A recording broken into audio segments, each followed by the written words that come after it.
With us joining this conversation now is Abiola Adediran. She is a chartered accountant, a certified, a certified project manager from APMG International, and also a UK. She holds an MBA from Edinburgh Business School, Hertford University, Scotland, with a major in finance and strategy. Welcome to the show. Thank you so much. Good to have you on the show. Thank you. So before you came, we're discussing how do we manage our finances, how do we manage our resources in view of the reality today. And everybody was talking about how they're managing their soup, their hair, their fashion, family, and all that. Let's come to you. Let's start with budgeting. Let's start with finances. How are we able to manage our resources? How would you suggest we start? Interestingly, I've been listening in on the conversations that you've been having, and it's been very, very practical, down to earth. So I'm not coming here to bring textbook knowledge to you, right? We're going to make it as practical as possible. And the truth is that before we even get into budgeting, I would say first know yourself. Because if you don't know yourself, you don't know your financial situation, you don't even know how to budget right. So you need to first of all establish what are your income levels, right? Husband, wife, or even as a single person. Just know where your income level is, then know what your expense level is as well. What's your average cost of living as a household? What are the things that take money out of your pocket? Like, what are your top 3 things, big things that take money out of your pocket?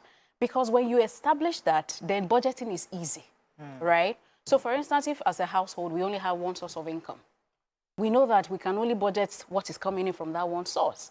And then if we look at all our expenses, which a lot of us don't do, we just spend. We don't even know how the money goes. And then we realize, oh my God, I don't have money again, I'm broke, right?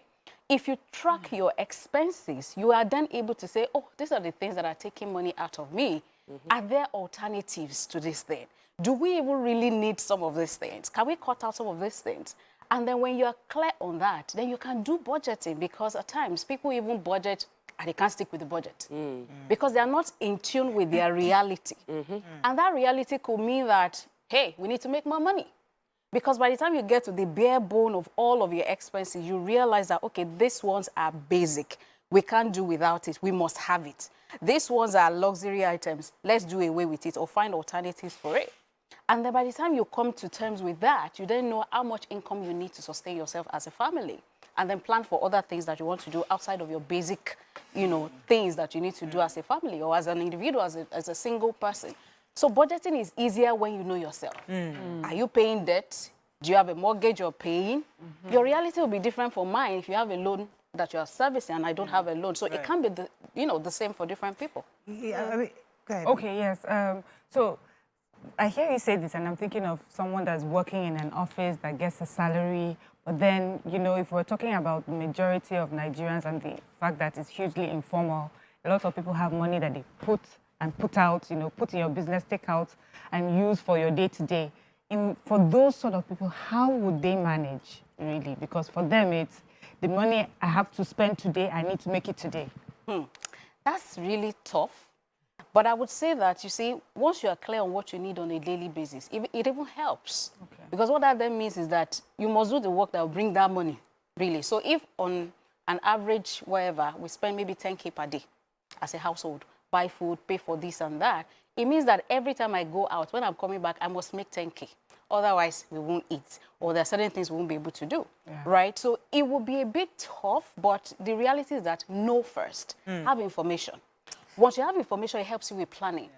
And even for some of us also internally, we should also consider reviewing how we can help those around us. Because I know that my driver recently, he was telling me that obviously things like cost of transportation has gone way up. And he knows that I have my former house. I'm still using my former house. I'm still paying rent there because I use it as my office. So he calculated how much his transport was. And I said, listen, if I remove this money from my salary, there's nothing else. He now begged me that can he stay in our former house, which is just close by.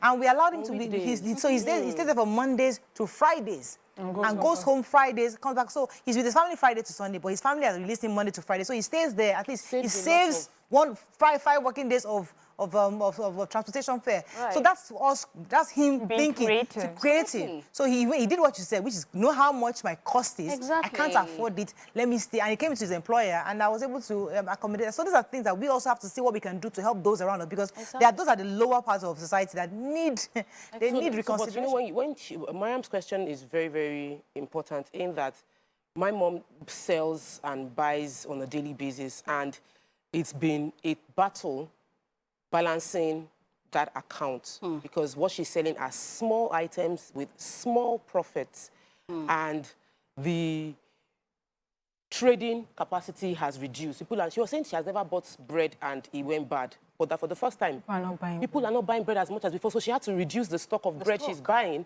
because the purchasing power has reduced. So for her, my conversation with her was now like, okay, mommy, you cannot, from your goods, you cannot touch that money, which is very tough for someone that is in her 60s to make that decision.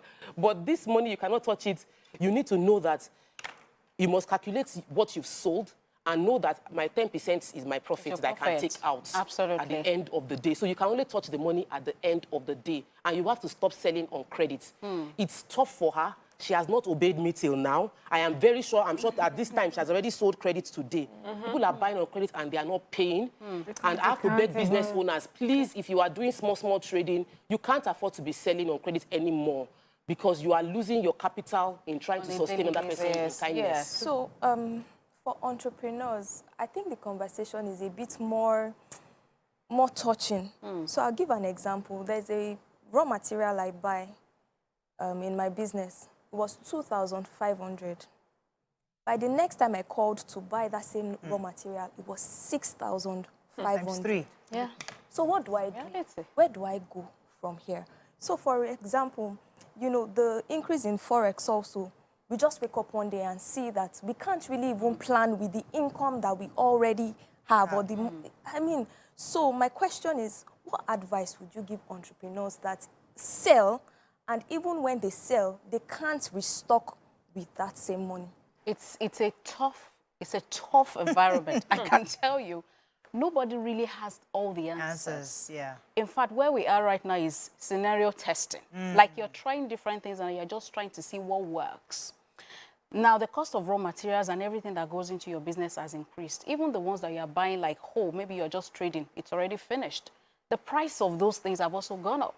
The truth is that there's only so much your customers can take. Imagine you're thinking of increasing your prices. I'm even selling shea butter. How do you say shea butter is now, you know? It's not everybody that is going to be able to take that increase. So you will have to take some of the loss as a business owner. It's the reality because everybody is feeling the pain. Yeah. Everybody is feeling the pinch. And the disposable income that everybody has been reduced by more than half, I dare say, right? So you can't even say as a business owner, I will just increase my price. No, that's not how it's going to work. You will lose business because people will then look for alternatives and then what happens to your business? So it means that you're taking part of that loss, meaning that your profit margin will reduce, right? So it's a reality. What I say to business owners is, this is the point where we actually have to think out of the box if we've not been doing that before. We have to get more creative and innovative. You have to diversify your income base. You have to find complementary products and services that can also be other sources of income for your business. It's real. Like if you are a business person, you are a salary earner, it's the same thing. I tell people that are in 9-to-5 career. I mean, abroad, people work 2-3 jobs. They're not different from us. They don't spend 3 hours inside traffic. I know, right? But you have to then deal with your realities. They pay them by the hour. You have to deal with your reality. So if you're working at a job now that takes the whole of 9 hours from you, you have to start asking yourself, do I need to change this job and get something that will give me a bit more flexi time to do other things? Because that's what other people do. We're thinking survivor here, right? I have a friend who moved his children from the school because it took 2 hours to get to school because of traffic. He moved them to an estate school. Let me give you the gist. My children's school, they just sent us the bill and we're still breathing, right? Like ×2. Yeah. And we had an increase the last session. Exactly. Right? So everybody's going to look at alternatives. Abroad, people homeschool their children. Is it an option for you? You may have to think about that. If you're not homeschooling, what are the other alternative options? Okay, maybe I take my child to a school that is not so expensive, but I can complement with some other things. Yeah, those are things we have to be considered. So those are things that we must have, we have to just be very practical. There's another example in, what you just discussed, which is, do I keep my child in boarding school or do I make my child a day student? Day student means increased bus fares, so most schools do those bus services, and I heard some schools were saying that we're not doing it anymore because it's going to go up. Yes. So do I keep my child in boarding school because at least it will take out the cost of transportation daily, or do I keep this child at home? And you're just wondering, it's a big decision now. Yes. But you're thinking of would you say, Abiola, that there's something called this artificial wealth that we thought we had in this country?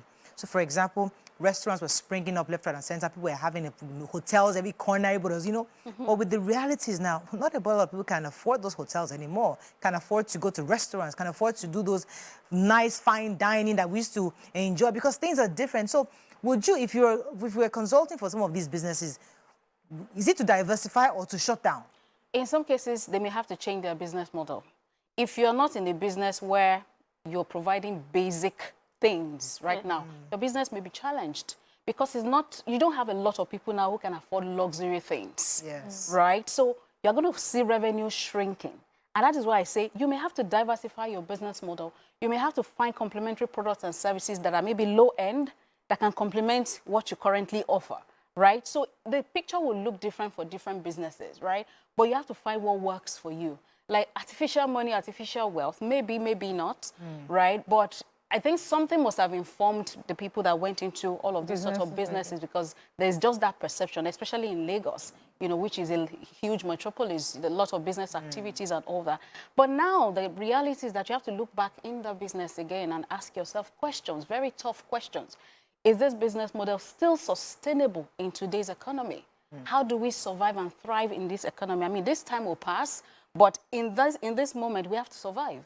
And it's so a reality. Talking about this time will pass, it's important because is it all just doom and, gloom? When you talk about economic crisis, people have built businesses during this time. What are the positives? What can open up for people in an economic crisis? I think, what she mentioned when she was talking the other time was the fact that challenges force us to be creative and innovative. And I think that the people that will make money in this economy are the people that are going to solve the problems that we're dealing with right now, right? And I think that is how we should all think. There's a sense in which, all you see is just the doom and gloom and all the bad press and bad news and news that just make you feel depressed. You wake up on a daily basis and you're wondering, oh God, what again today? Do you understand? I just feel like, first of all, as business owners and as individuals, guard your heart, first of all. Okay. Guard your heart. Make sure that you guard your peace of mind so that you have clarity to think. Because we really need solutions, actually. And it is in a place of clarity that you can actually be able to come up with practical solutions that can help a lot of people. If somebody is able to find alternative energy source that is cheaper, don't you think that people will go for it? You will make cool money solving people's problems because, it's a reality. Diesel is at 600 and whatever, and then it's still going to increase from what we hear. So we're saying, consider alternative energy sources. Somebody should be thinking about that. Do you see what I mean? Yeah. And so if you're able to, crack it and create a solution, you make a whole lot of money. Let me go on a break. When we come back, I'd like you to move into the practical. We discussed a bit about practical earlier, but I'd like us to just go further, especially those who are really, really in need at the lower end of society. They need help. Stay with us. We'll be right back.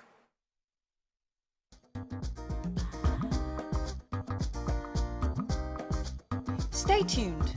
Your View will be right back.